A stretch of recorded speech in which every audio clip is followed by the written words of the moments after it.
Hello, and welcome to our February training webinar. Thank you for spending a little time out of your day with us. We have a wide array of agents joining us today. For new agents, welcome aboard. For our longtime agents, we cherish you. Thank you for your continued trust in us. Now for some housekeeping. As always, you will remain on mute during the presentation. You can ask a question in the control panel in the questions tab, and we will get to as many as we can at the end of the event. This event is being recorded. A replay will be available within 24 hours of the event. Today's mission is as follows. We will give an overview of how to navigate our website and then cover everything you will need to know about using the quoting and e-app tool. I will then touch on commissions. We will then turn to your questions as well as questions that have been previously submitted. I am Jenna Smith. Mike Godbout is here with me today, and I also have the pleasure of introducing the newest member of the Sons of Norway sales team. Now, if you have called us in the past few weeks, you have likely had the opportunity to speak with him. Cole DeLaura joins us as an internal sales representative. He brings 12 years of life insurance experience to us. He previously worked at Simplicity Group, where he was the life sales director. Cole was married this past fall and has 2 dogs and a cat and is an avid golfer, handicap of 4, might I add. We are thrilled to welcome Cole to Sons of Norway. And with that, I will turn it over to Cole to get us started with navigating through the Sons of Norway website. All right, thanks, Jenna, for the kind introduction. I'm going to be going through the navigation of the website. I'm going to be showing you kind of the main links that you will be utilizing for Sons of Norway. So first off, a quick one that your clients or yourself can use is the My Account link.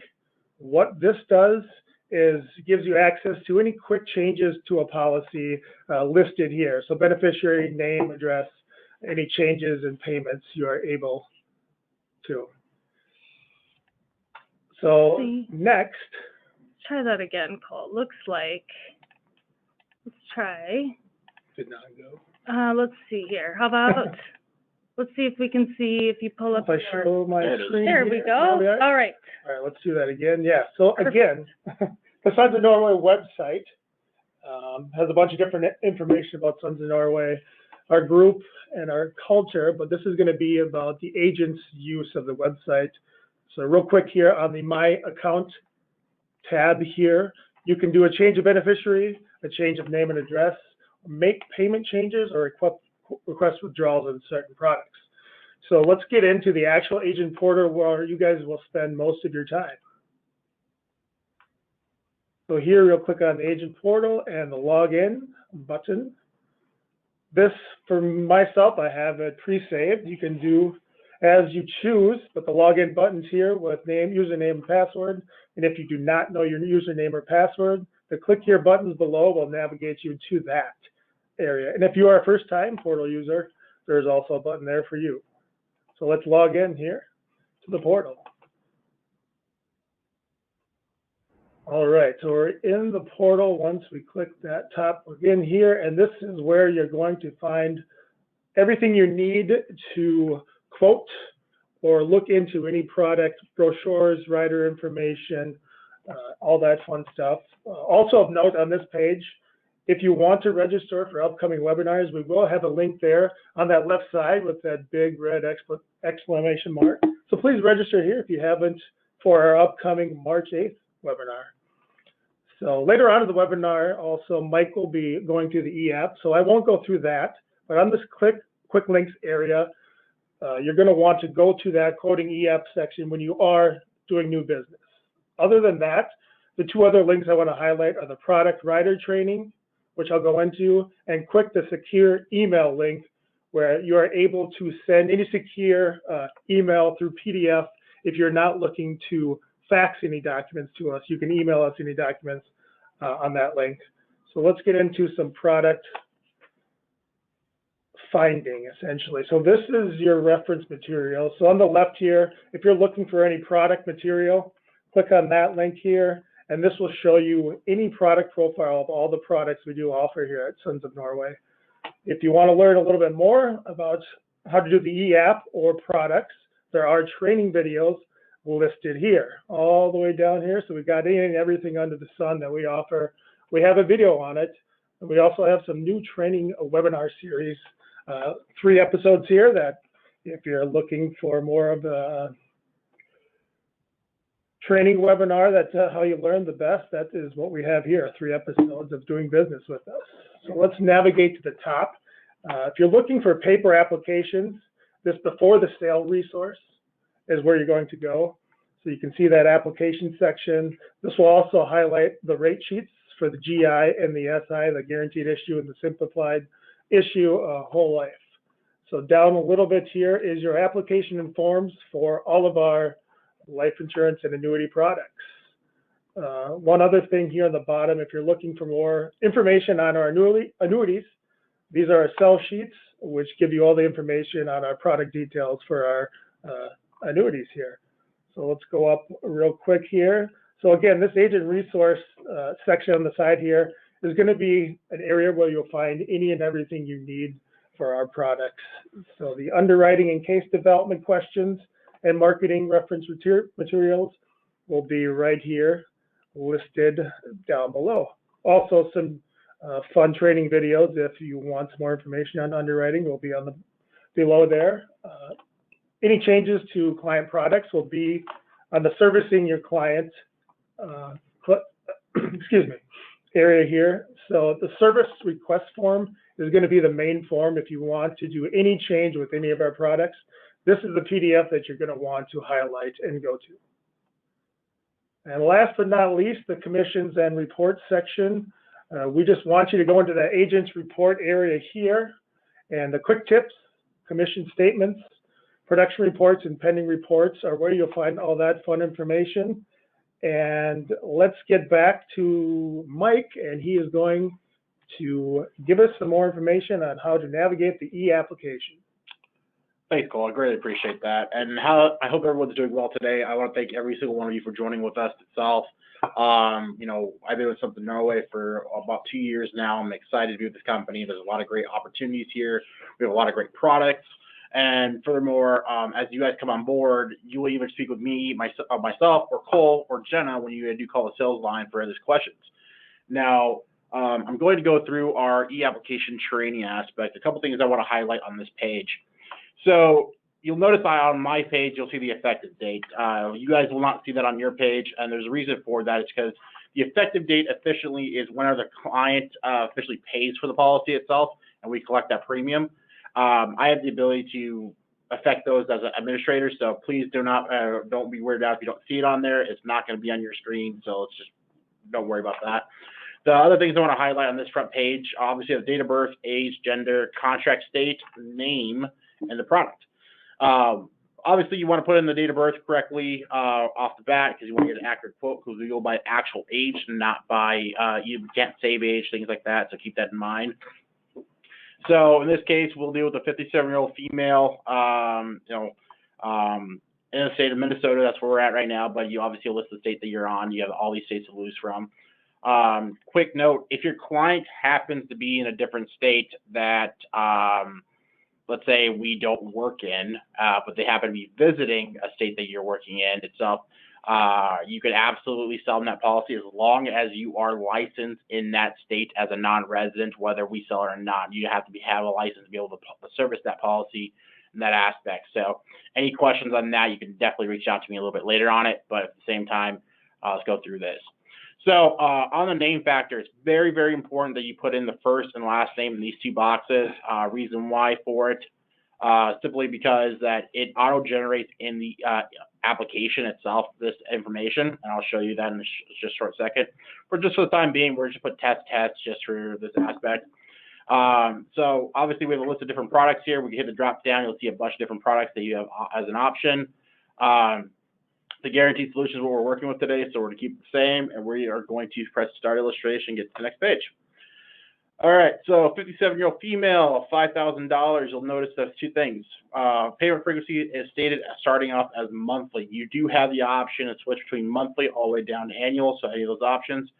But if they are paying by, if they want to do monthly, the only option of payment is actually by EFT withdrawal. If they want to do a paper check or a money order, they can do either quarterly, semi-annual, or annual options for those three. So keep that in mind. Just because this is a test product, we'll just go ahead and keep it at the 5,000, just as a test. You'll notice that on the premium is on the very bottom. The 2102 is the monthly premium for that product. Really low cost comparison to a lot of our competitors. Want to highlight that. If I wanted to change it, just highlight it, type in whatever number you want. I want to do 10,000. I'll change it 4204. Fine. We can actually go with this. If you ever want to solve for a dollar value, for example, let's say you want to solve for face amount. So let's say your client wants to pay $75 a month only. You can figure out exactly what they're willing to do. So if I put $75 a month, you can get your client $17,840 in face value for $75 a month based off this individual. So we'll keep it at that. Just go through with it. All right, so you'll notice how does you go, okay, well, I've got everything here correct. Everything looks good. This is what I want. So the client wants. They're paying $75 a month, so on and so forth. Top right corner, to start the application, you're going to see create application right here. So we're going to go ahead and hit create application. We'll move forward from there. All right, the first thing it's going to have you do is retype in the date of birth. This is just a way to verify the information is correct. So you'll retype in the date of birth. Everything looks okay. Press continue through. You are required to save it, so press save upper left-hand corner. Bottom right-hand corner, you are going to press continue as long as the following is not true. Now, the question is, please select all the following are true to continue using being applied for. So if any of these are true, go ahead and check the box, press continue. If you're not, go ahead and press continue through. No harm, no foul. Pretty straightforward, not really hard. Next box is going to ask you if this, by clicking electronic application, you agree to consent electronically with Sons of Norway. Obviously, since it's GI, we only accept electronic application. You're going through this aspect, so you're going to hit electronic application. And it'll take us to the next page. Now, this is the main portion where you put the insurance information. Are they a current Sons of Norway member? No. Remember how I told you why it's important to put the first and last name in those two boxes? It's already pre-filled into these two boxes, and they are grayed out. I cannot change it.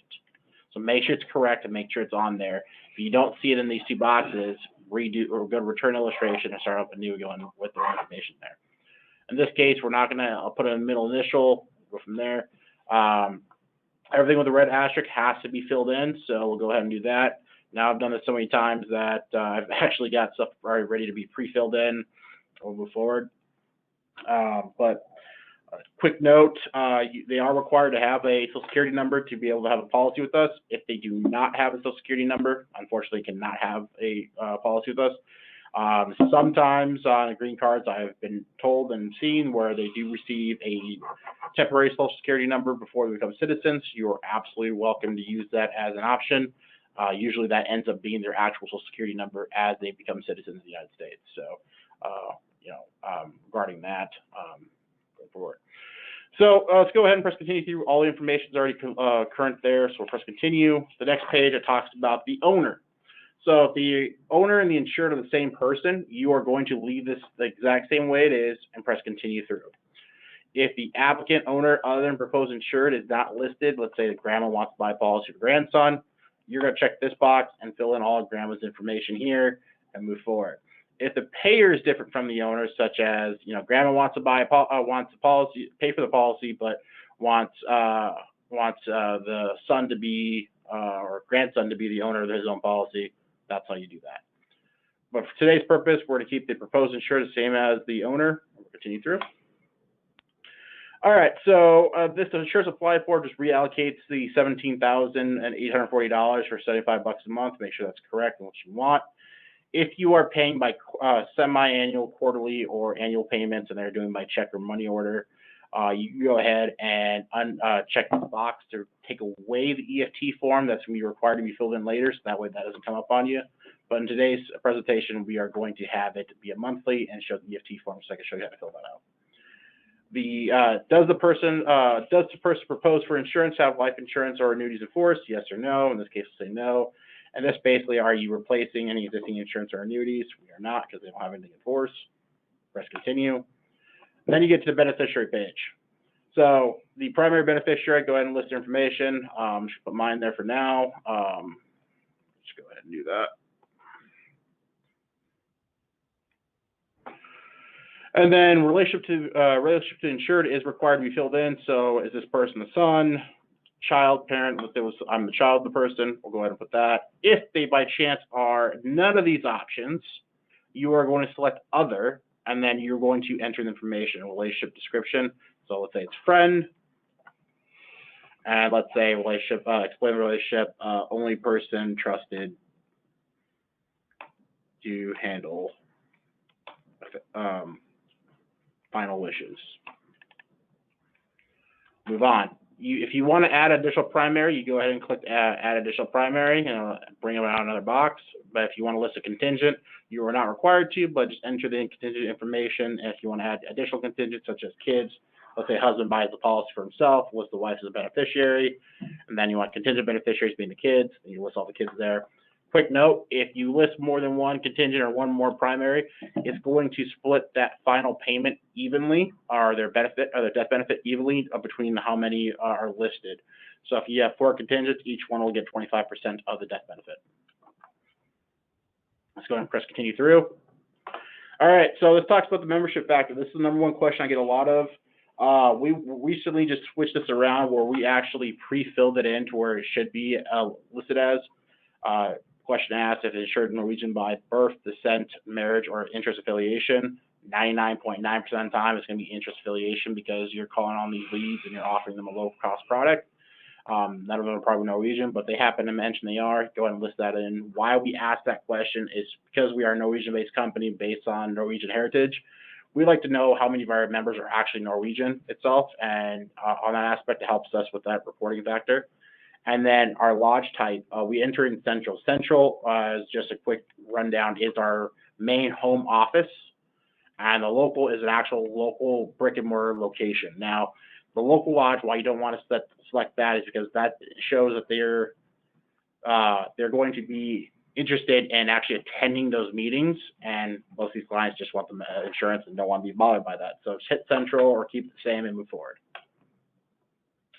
All right, so it says lodge, central lodge type, no dues required. There's a reason why there's no dues required because in the premium, the owner's membership's included in the premium. So we don't have to charge additional. Now, if the owner and the insured are 2 different people, there will be a due associated, either an $18 one-time fee or a $24 one-time fee paid for the insured's membership. And that is taken in the first initial draft. So if any questions on that, we can go over that later. This is where you enter the dues, how the dues are paid by. You usually would select include the initial bank draft, but we'll just go ahead and press continue through because there's nothing there. Now, here's the most important part. We are looking at the EFT form. We want to make sure this gets done correctly. So you're going to always check on ongoing payments. You establish an EFT account for ongoing payments. So that means we have authorization to constantly draft that over and over again each time on that certain date selected. So deducted monthly on the option days 1 through 28. Let's say your client wants the 3rd. Today is the 23rd, right? So there's a question right underneath it. If in good order, process application immediately or hold to requested draw date. Now, if we process it immediately, what we're saying is that the next 24 to 48 hours as we're processing this application, the client and yourself are giving us authorization to go ahead and take the money out immediately, and thereon after on that date going forward of the 3rd that's selected. Now, if you don't want that to happen because in this case, that's right on the 23rd, their next draft date will only be about a week and a half away. So we don't want that to happen where they get double drafted in a short time frame. So you hit hold to requested draw date, and we'll hold that spot, we'll hold that first draft until the 3rd of March in this case. Now, question for you guys is, or question I'm going to be asked itself is, what happens if my client doesn't want to be drafted until the 25th of March? And as you can see right now, it hasn't hit the 25th of February. Great question. So the answer to that question is what you're going to do is you'll select the 25th of March, or 25th, I should say, not March. Hold the requested draw date. On the top right-hand corner, you're going to see a notes box. In that notes box, you're going to mention, please do not draft until March 25th. That way we know that you're talking about the next following month, not this month, if the date hasn't hit yet. And that's all you have to do. Press OK, push forward. Now everything's selected there, everything's all pushed through. All you have to do is enter the information that's requested. So you're entering the bank account owner's name. In this case, we'll call it, we'll say test because that is the owner currently. And the address will be put as our address here in the home office. And the bank account name, let's say my bank. Trust me, I'm not that rich, so don't call me for a loan. But in this case, we're just going to put some generic information there for now, but this is where you enter that information. Now, watch what happens when I click bank account after putting this bunch of zeros. Look what happens. Invalid routing number. Now, our system does recognize valid routing numbers and invalid routing numbers based on the number of characters for one, as well as if it's actually one of the system. If it gives you an invalid routing number, just verify with your client that the routing number is correct. Obviously, we don't have every bank's routing number out there in the world that's listed in there. But like, if they have a small credit union that's not really known, make sure it's okay with, correct with them. If they agree with it, that's correct, then go ahead and push through. You enter the bank account number and you'll press checking or savings, whatever it is, and watch what happens after this. After this page on the GI policy, guess what? You are officially in the sign page. You are 99% of it done. You're ready to rock and roll. It looks good. We're ready to roll. So the first thing you got to do is hit the review document. For each one of these to review that the information is correct. As you review them, everything looks good. You'll notice when you're reviewing them, there will not be any signatures on that page because you have not signed it yet. So don't be alarmed by that. You're going to check this box underneath that saying you acknowledge you reviewed them and everything looks okay. And then you're going to enter the information where the application is currently signed at, city and state. In this case, since we're in Minneapolis, Minnesota, we're going to put Minneapolis, Minnesota. If your client lives, let's say, in Florida, and you are selling from the state of Texas, you are going to put their Florida city and their Florida state, because that's technically where they're signing it, okay?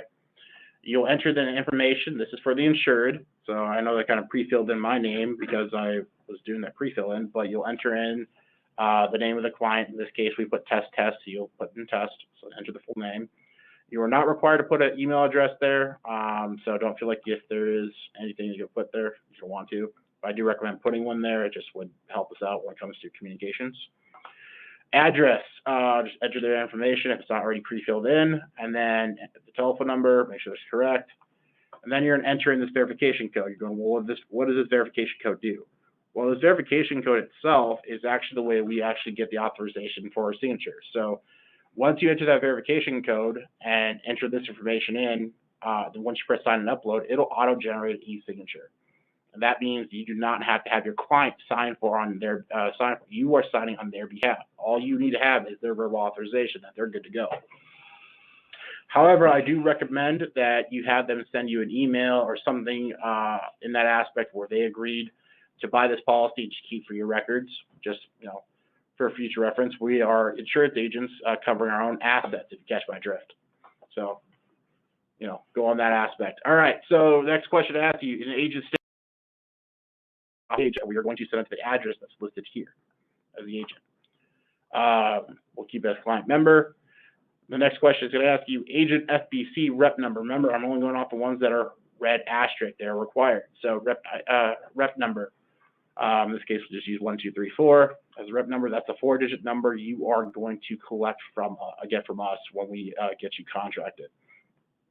The rep license number is the state license number that you are selling in. Now, granted, some states only have an MPN number. Keep this in mind. That is absolutely fine to put your MPN number on that aspect. But if your state has an individual state license number, please put that number in there. It helps us correlate that, especially with your first application. So we'll fill that in, make sure all the information is correct there, telephone number, put that there, and then you'll see another verification code. That is a signature for you as the agent have to fill that in. So make sure it matches correctly. If it does not match, it'll send you back an error code. You don't want to have to deal with that. Next question, signature bank account owner. If the same is proposed insured, you're going to check this box and it'll take that away because you're already doing a signature on the very top. But if not, fill in the information that's required or the full name of the person, enter verification code, and that's fine. Signature of witness. You go, well, why do I need to have a witness? You do not. So please don't worry about this. Leave that blank and move forward. At this point, everything, as you can see, has been filled in. Everything looks good. We are ready to sign and upload. If I hit sign and upload, it submits its application, and we are done. So that is how you do a guaranteed issue e-app. Simple, easy as can be. You can't mess it up. If you have any questions on it, I'll be happy to go through with you, and we'll go back into it. But for now, I'm going to go back into the review entry in case there's questions I can quickly answer. There is a question. Do you need to be with your client when you're doing an e-application? No, you do not need to be with your client when you're doing an e-application. We do offer telesales. So if you and I are having a conversation, I'm the agent, you're the client, as long as we're over the phone and you're licensed in those states and we're licensed to sell in that state, we can sell right over the phone and do right then and there. Like I said, you are signing the client's behalf. All you need to do is have them tell you that they're okay to go ahead with that policy. Okay, perfect. And what if an agent is sitting with their client and they need to leave abruptly? Can they get back into a started e-application or illustration? Yes, they can, and I will show you quickly where to find that out. So we'll go back to the return illustration real quick. And in this case, well, actually, yeah, we'll go to new illustration. Let's say you had to leave and you had to come back. This top right corner, this where it says load illustration right here, you click that, and it's going to bring up all the ones you've ever worked on. In this case, that's the most recent one we're going to work on, so that's the one we did. You're going to press, check the box left-hand or right-hand side, and then you're going to press load upper left-hand corner, and then upper right-hand corner, resume application, and you're back into it. Fantastic. Okay, anything else? As of right now, that's all I could think of for the e-application. I'm always open for questions itself, but I will hand it back over to you, Jenna. Perfect. So I will touch briefly on commissions here. And what I want to add that if you do have questions, go ahead and submit them. We have a lot of questions coming in, but just wanted to make sure that you saw that. So for commissions, let's review the payment dates. So we pay commissions on the 5th and the 20th of every month. So when we say we pay them, that means we release the money to your bank. So the money goes out from us, again, on the 5th and the 20th of each month. Note that there may be a holding period with your bank, but there's nothing we can do about that. So certificates that are funded and issued from the 1st to the 15th will be released on the 20th. Certificates funded and issued from the 16th to the end of the month will be released on the 5th of the following month. So if you do have any additional questions concerning commissions, as Cole showed you earlier, head to the commissions tab in the agent portal and download those quick tips. Most of your questions should be answered on that. So from here, let's jump into some questions. All right, I have a question here. If the beneficiary is a trust, how should I submit the documentation? So basically, when you submit the documentation, all you're going to do is use a secure email link that we gave you. Don't fax that information over because we want to make sure it goes to us directly. So you want to scan it, upload it to your computer. You're going to go to our secure email drop link that was on the agent portal, and you're going to select somebody from new business to send that information to. As far as the documents required will be depending on the state that you're in as far as what we require. So just call us up and give us that information when that time arises. All right, fantastic, thank you. Do agents have the opportunity to split commission? Yes, absolutely they do. So if you are working with another agent on a case itself and you guys want to split the commission, there's two ways to do so. One, on the sign page where the FBC number was listed, you can list both your agent number and your coworker's agent number that you're working with or the other agents. That'll have that, and then also listed on the top right-hand corner, that notes box I showed you where to enter that other information for the March factor. You can enter there saying I will be splitting this, commission with this agent, just to verify that everything's correct and that we understand what your wants are. All right, so I'm a new agent and I'm ready to submit my first piece of business. I just received my writing number. How do I do it? Can I send in a paper application? So for GI or SI, absolutely, unfortunately not to send in a paper application. But for first day coverage such as term and fully underwritten whole life, you can submit a paper application for this one. But to get access to that, because the next question I know has come up, well, how do I get access to it if it's my first piece of business? When you send your contracting paperwork in, you're going to get a writing number and the login credentials in a JIT letter, which will give you access to those points, which you can go ahead and send that first piece of business. By all means, you are welcome to take a paper app to the client's house, fill the information out, and once you get officially contracted, go ahead and send it in that way. Perfect. All right. So another question about universal life. There's no universal life on the quoting app. That is correct. So the UL product was discontinued back on the 31st of December. The reason why we discontinued it, two reasons. One, we weren't selling enough of the product to make it worthwhile for us to continue paying the refiling fees for that. And two, comparison to a lot of our competitors out there, our particular product wasn't advantageous for our clients as much as other competitors had, and that's just being truthful about it. So we took it off the market. That at some point we will revisit that product and look at different options for potentially like an IUL or something of that nature in comparison to having the standard UL. All right, so this is a series of questions that are related to the same item. The service request form, why does that need a wet signature? Well, let's face it, the service request form could change a lot of different portions of the document itself. You could change the beneficiaries, you could change the client's name, you could change, you could ask for withdrawals from your existing annuity. By all means, if you were a client of ours itself and you had your money in there, you would want to make sure that you had to put a wet signature on it before we changed anything. All right, thank you. There's a question about the verification code. Those come up in the e-application. They are auto-generated. They are different every time. So just make sure that you are entering them in exactly as shown. Let's see here. Lots of questions. Thank you, guys. Can you review again the membership fee? So that's a great question. I'll start by saying it is included in the first month's premium if you are the owner. So Mike will carry on with that. Yeah, so in regards to the membership fees, it's pretty straightforward. So in all of our whole life products itself, including first day coverage, simplified issue, and guaranteed issue, for the owner, the membership's included in the premium. Now, if the owner and the insured are two different people, there is an additional one-time fee for the insured's membership, and that's either an $18 fee if they live in the same household, or a one-time $24 fee if they live in different households. Example, grandma wants to buy a policy for grandson, grandma lives in Texas, grandson lives in Florida, right? I use those two states a lot because that's where a lot of our business comes through. But they're not in the same household living together. Grandma pays a one-time $24 fee for the grandson's membership and never has to pay that again. If the grandson or the grandma wants to continue paying for that membership for them, they have every right to, but they are not required, or nor will they ever be charged again automatically. It's a one-time fee. That's all we have authorization for that one time, taking the first initial draft. So if your premium is $10 a month and they live in a different household, you add the 24 to the 10, that first premium will be $34, and then there on after $10 a month. Or vice versa for the same thing for the $18 factor. So that's how that works. If you're wondering if the payer has to make it a membership fee, no, we don't care who the payer is. That doesn't have anything to do with it. So the payer can be anybody, but it won't be any additional fee because there's a payer that's different.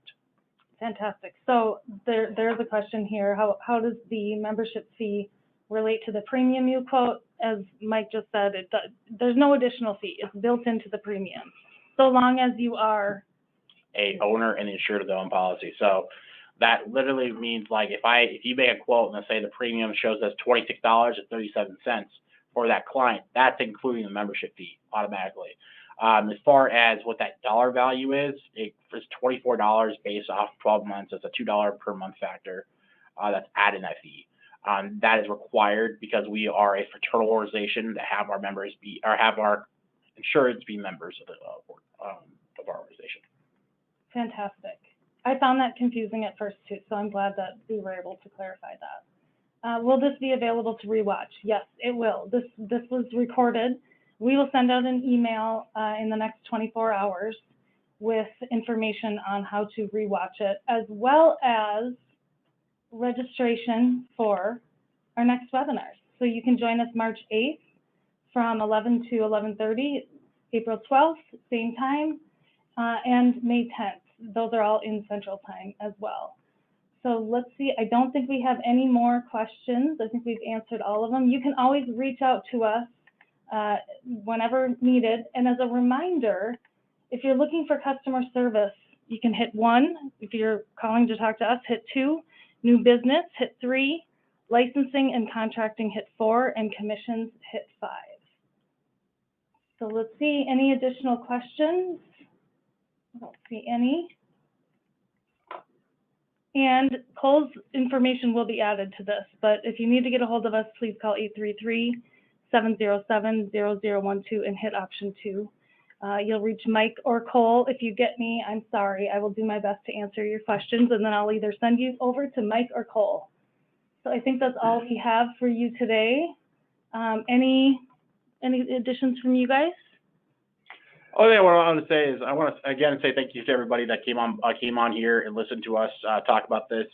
Ultimately, what our goal is to do here is to provide you guys information to reduce the amount of times you guys have to make that call in because you didn't understand one simple aspect, right? You know, I'm on hold for 20 minutes because I didn't know what the membership fee is or how to work that. I want to make that so you guys don't have to worry about that when you're with your client. I wanted it to be as seamless as possible. Cole and I are there available for you guys the whole time. We're open from 8 a.m. to 5 p.m. Monday to Thursday, from 8 a.m. to 12 on Fridays.